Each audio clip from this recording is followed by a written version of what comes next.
শুভ সকাল বন্ধুরা, সবাই কেমন আছো? নিশ্চয়ই খুব ভালো আছো, আমিও ভালো আছি। এই যে তোমাদের দাদাভাই বেরিয়ে গেল, আমি চা হাতে নিয়ে নিচে বন্ধ করে দিয়ে আসলাম। চা খেতে খেতে খাচ্ছিলাম, তখন ও বেরিয়ে গেল।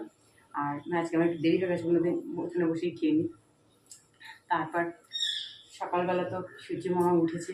আর কালকে তো রাত্রির দিকে না, কালকে মানে হয়তো রাত্রিবেলা এসি চালাতো, যখন ঘরটার বন্ধ করলে গরম বলি না, দরজা জানা বন্ধ করলে, কিন্তু যখন খেতে বসেছি রাত্রিবেলা ডাইনিংয়ের ওখানে এত সুন্দর হাওয়া দিচ্ছিল, পাখার হাওয়াটা টানছিল, এত ভালো লাগছিল। ভাবলাম মনে হয় রাতে চালাবো, বাবা না, যে খেয়ে দিয়ে ছাদে একটু হাঁটতে গেছি তখন দারুণ লাগছিল। কিন্তু দরজা জানলা ঘরে বন্ধ করলে প্রচণ্ড গরম। আর কি করা যাবে, যাকে একটু একটু বৃষ্টি দিয়েছে, তবু তো গাছরা একটু একটু, আমি বললাম না কালকে শুনে হবে রাতে একটু বেঁচেছে।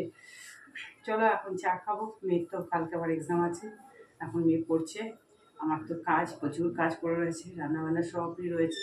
চলো সাথে থাকো, সঙ্গে থাকো, দেখতে থাকো। তোমাদের দাদাভাইয়ের অফিসে রান্না করতে করতেই দেখো কত বাসন বেরিয়ে গেছে।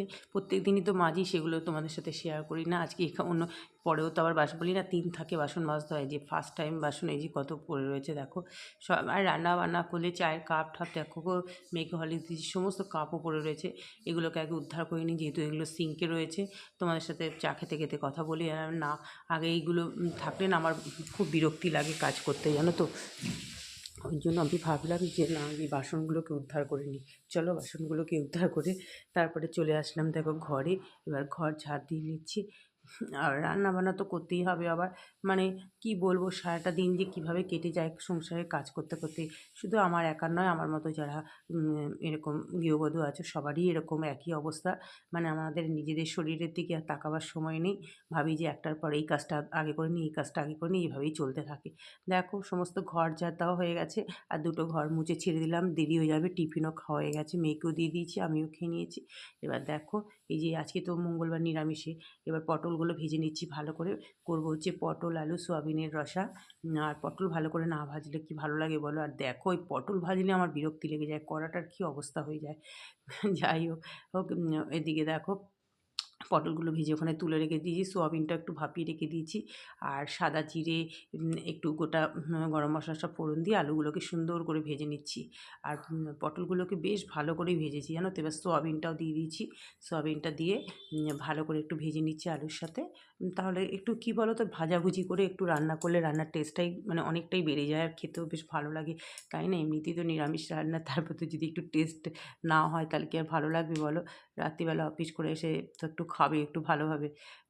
সকালবেলা একরকম তরকারি দিয়েছি, সেটা নিয়ে গেছে, আবার রাত্রিবেলা তো তরকারি। মঙ্গলবার দিনটা এই হঠাৎ 2 সপ্তাহ ধরে করছি নিরামিষটা। অনেক বছর আগে করতাম, মঙ্গলবার নিরামিষ খেতাম, তারপরে বন্ধই হয়ে গেছিলো। আর আসলে তোমাদের দাদাভাইয়ের একটু অসুবিধা হয়, তা আমি যখন বললাম যে তাহলে তোমার জন্য আলাদা করি, আমি নিরামিষ খাই, বললো না না করো, ঠিক আছে খেয়ে নেবো, কোনো ব্যাপার না। যাক তাহলে ভালোই হলো। এই যে দেখো মশলা, টমেটো, কেচাপ টেচাপ সবই দিয়েছিলাম। আর এদিকে দেখো এই যে ঢ্যাঁড়স আলু ভাজা করবো। ঢ্যাঁড়স আলু ভাজা করলে জানো তো, আলুটা আগে ভেজে নিতে হয়, আর তারপরে ঢ্যাঁড়সটা দিলে না কি সুন্দর ভাজাটা হয়, জানো তো। আর যদি দুটো একসঙ্গে বসিয়ে দিই না, পুরো লেগে লেগে যায় কড়াতে। এখন থেকে আমি এইভাবেই করি, খুব ভালো লাগে। আলু মানে আলু আর ঢ্যাঁড়স ভাজা একসাথে খেতে। শুধু ঢ্যাঁড়স ভাজাও তো ভালো লাগে, তবে শুধু ঢ্যাঁড়স না, অনেকটা দিলে একটুখানি হয়ে যায়। আর ঢ্যাঁড়সেই ছোটো ছোটো করে কাটতে কাটতেও যেন বিরক্তি ধরে যায়। তবু তো আলু পটলগুলো এগুলো সব কাটা ছিল বলে অনেক সুবিধা, এইটা এখন কেটেছি ঢ্যাঁড়সটা। এবার দেখো ওটা ঢাকা দিয়ে দিই, যে মাঝে মাঝে ঢাকা খুলে খুলে নাড়াচাড়া করেছি। দেখো একটা ঢ্যাঁড়স আলু কিচ্ছু লেগে যায়নি, এত সুন্দর হয়েছিল ভাজাটা বন্ধুরা। এটা রুটির সঙ্গে খেতেও কিন্তু খুব ভালো লাগে। আর আমি তো ডালের সাথেই খাবো। ডাল আজকে মটর ডাল করবো। মটর ডালটা যখন আমি ঘর ঝাড় দিচ্ছিলাম, তখনই সেদ্ধ বসিয়ে এই বাসনটা ধুয়ে ডালটা সেদ্ধ বসিয়ে ঘর ঝাড় দিচ্ছিলাম। এইভাবেই তো কাজ করি বলো, তোমরা তো জানোই। এই দেখো আমার হয়ে গেছে, গরম মশলাও দিয়ে দিয়েছি, একটু ঘি দিয়ে দিয়েছি। এই দেখো ডাল সম্বাদ দিয়ে দিয়েছি। মটর ডাল কী দিয়ে করেছি জানো? কাটোয়ার ডাঁটা আছে না, সেই ডাঁটাগুলো দিয়ে। এত ভালো হয়েছিল না বন্ধুরা, কী বলবো। মানে ডালটা আমি খেতে বসে বলছি, আমি ডালটা যে খুব ভালো হয়েছে। একটু নুন মিষ্টি সবই দিয়েছি। তারপরে দেখো রান্না তো হয়ে গেল, বাসনও তো এক গাদা বেরিয়েছে, 2টো কড়া টড়া সব উদ্ধার করলাম। তোমাদের তো আজকে একদম প্রথমের বাসন মাজাটা দেখিয়েছি। এবার সবচেয়ে কঠিন কাজ তোমাদেরকে সবসময় বলি, রান্না করার পর রান্নাঘর একদম ক্লিন করা। কারণ রান্নাঘর পরিষ্কার পরিচ্ছন্ন থাকলে নিজেরও যেমন ভালো লাগে, সবারই ভালো লাগে। আর রান্নাঘর তো খাবারের জায়গা, তাই না? এটা তো সবসময় পরিষ্কার পরিচ্ছন্ন রাখা উচিত। বিশেষ করে জানো তো বন্ধুরা, সাদা তেলে রান্না করলে একটু ছিটেফোঁটা পড়ে থাকলে না পিঁপড়ে পুরো ঘিরে ধরে যায়। আর কি বলবো বলো। চলো, যে সকল বন্ধুরা এতক্ষণ ধৈর্য ধরে আমার ভিডিও দেখছো, তোমাদের সবাইকে জানাচ্ছি অনেক অনেক ভালোবাসা। এভাবেই তোমরা আমার পাশে থেকো। আর নতুন যারা বন্ধুরা আসছো, প্লিজ ভিডিও দেখে চলে যাও না, একটু সাবস্ক্রাইব করে যাও। আমি ঠিক 24 ঘন্টা বাদে তোমাদের পরিবারে গিয়ে আমাকে বলতে হবে না, আমি ঠিক করে দেবো। কারণ 24 ঘন্টার আগে করলেই না তোমাদেরকে বলি যে মানে দুজনের সাবস্ক্রাইবারটা কিন্তু কেটে যাবে। এই জন্য তোমরা একটু ওয়েট করবে, আমি ঠিক চলে যাব। আর তোমরা আমার পরিবারে এসে একটা সুন্দর কমেন্টস করে যাবে, সেই কমেন্টসের ভিত্তি ধরে আমিও তোমাদের পরিবারে চলে যাব। এই দেখো, তোমাদের সাথে কথা বলতে বলতে কত কাজ আমার হয়ে গেল। এই যে বেসিনটা পরিষ্কার করলাম, টাইলসগুলো ওখানটা একটু মুছে দিলাম। কাজের তো শেষ নেই না। তুমি যদি মনে করো যে আমি সারাদিন ধরে কাজ করবো, দেখবে সব কাজ বেরিয়ে যাবে, সংসারে কত কাজ বেরিয়ে যাবে। কাজ কখনোই শেষ হয় না দেখবে। চলো এবার কাচাকাচি করে তারপরে স্নান করব। পুজো দেওয়া হয়ে গেল। আজকে মঙ্গলবারের এই যে বজরঙ্গলি পুজো দেওয়া হয়ে গেল। আর আজকে আমার এই যে ঘট পাতলাম আজকে, সব মিলিয়ে আমার পুজো দেওয়া হয়ে গেল। আর কি গুড়ুম গুড়ুম শব্দ, দেখো মেঘ করেছি রোজ এই সময় এত শব্দ, মানে কি বলবো আকাশের। কালকে কত অপরাজিতা পেয়েছি না, আজকে 2টো না 3টে পেয়েছি। চলো, হয়ে গেল পুজো। এই দেখো পুজো দিয়ে নেবে 1 গামলা জামা কাপড় ছাদ থেকে নিয়ে আসলাম, দিয়েছিলাম, ভাবলাম যে থাকুক, যদি একটু হাওয়াটা দিয়ে শোকার বারান্দাও কিছু দেওয়া হয়েছে, সব নিয়ে চলে আসলাম ঘরে। এখন প্যান্ডেলের মতো করে দড়ি টাঙিয়ে দিলাম। বারান্দায় কিছু রয়েছে, এখন বারান্দায় ছাট মারলে আবার ঘরে দিতে হবে। এই যে নেমে গেছে, খুব জোর না, মোটামুটি হচ্ছে হালকা হালকাই করে। চলো খেয়ে নিই ঠান্ডা ঠান্ডা ওয়েদারে।